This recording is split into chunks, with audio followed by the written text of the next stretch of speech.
Hi viewers, welcome to news 18 Telugu. సాధారణంగా మనం ఫ్లైట్లో జర్నీ చేయాలంటే చాలా మందికి చాలా భయాలు ఉంటాయి. అంటే టేక్ ఆఫ్ అవుతున్నప్పుడు, లేకపోతే ల్యాండింగ్ అవుతున్నప్పుడు కొంచెం టెన్షన్ పడుతూ ఉంటారు.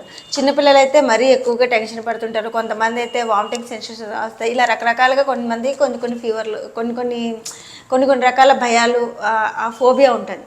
అయితే ఒక అబ్బాయి, 13 ఏళ్ళ అబ్బాయి ఒక విమానంలోని అసలు ఎవరి సహాయం లేకుండా జర్నీ చేశాడు. అది కూడా విమానం లోపల ఏదో సీట్ బుక్ చేసుకొని, ఏదో టికెట్ తీసుకొని కాదు, విమానం టైర్ లోపల దాక్కొని ఏదో అంటే డొమెస్టిక్ జర్నీ కూడా కాదు, అది కూడా ఒక దేశం నుంచి ఇంకో దేశానికి జర్నీ చేశాడు.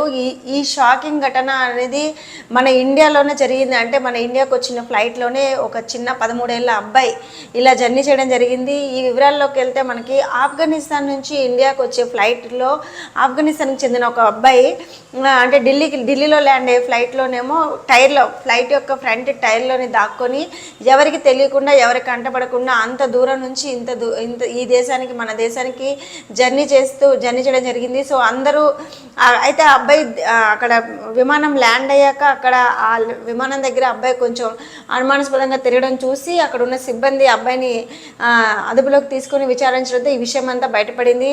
అసలు వివరాలకి, మొత్తం దీని మ్యాటర్కి సంబంధించి వివరాల్లోకి వెళ్తే, కేఏఎం విమానయాన సంస్థకు చెందిన RQ4401 విమానం అనే విమానంలో ఆఫ్ఘనిస్తాన్లోని కాబూల్ ఎయిర్పోర్ట్ నుంచి ఈ విమానం స్టార్ట్ అయింది, ఢిల్లీకి బయలుదేరింది. ఆ విమానంలో ప్యాసింజర్లకు తెలియకుండా, అదేవిధంగా విమానం ల్యాండింగ్ గేర్ లోపల ఒక 13 ఏళ్ళ బాలుడు ఎవరికి తెలియకుండా సీక్రెట్గా దాగి ఇంత దూరం జర్నీ చేసి వచ్చాడు. అతడు ఆఫ్ఘనిస్తాన్లోని కుందూజ్ ప్రాంతానికి చెందినవాడిగా అధికారుల తర్వాత ఆయన విచారించి గుర్తించడం జరిగింది.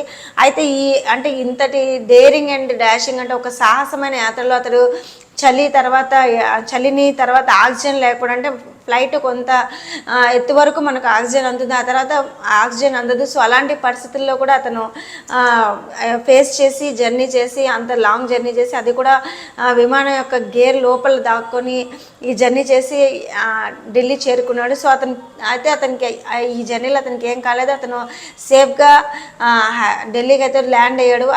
అయితే ఈ విషయం అంతా తెలిసిన తర్వాత అధికారులు అబ్బాయిని అదుపులోకి తీసుకుని తిరిగి మళ్ళీ ఆఫ్ఘనిస్తాన్ని పంపించడం జరిగింది. అయితే అసలు ఈ అబ్బాయి ఇట్లా ఎందుకు చేశాడు, దీని వెనక రీజన్ ఏంటి అని ఆ అబ్బాయిని విచారిస్తే, జస్ట్ అతను ఒక సాహసం కోసమే ఇలా జర్నీ చేశాడని చెప్పడం జరిగింది. అయితే వాస్తవానికి తను ఇండియా కాకుండా ఇరాన్ వెళ్ళాలనుకున్నాడంట. సో కానీ ఇండియాకు వచ్చేసాడు. ఇండియా ఫ్లైట్ యొక్క ఆ గేర్ లోపల దాక్కుని తను ఇండియాకు రావడం జరిగింది. అయితే తిరిగి మళ్ళీ అబ్బాయిని అయితే అధికారులు ఆఫ్ఘనిస్తాన్కి పంపించేశారు. సో అయితే ఇప్పుడు మనం ఆఫ్ఘనిస్తాన్లో అంటే ఎలాంటి పరిస్థితులు ఉన్నాయని చెప్పుకోవడానికి ఇది ఒక బెస్ట్ ఎగ్జాంపుల్గా మనం మాట్లాడుకోవచ్చు. అంటే అక్కడ ఉండడానికి ఇష్టపడలేక చిన్నపిల్లలు కూడా అక్కడ నుంచి, అంటే 13 ఏళ్ళ ఏజ్లోని ఇలాంటి డేంజరస్ జర్నీ చేయడం అనేది మామూలు విషయం కాదు.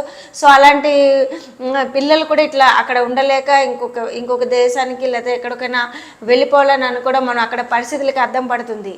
సో ఇది ఇప్పటి వరకు దీనికి సంబంధించిన రిపోర్ట్.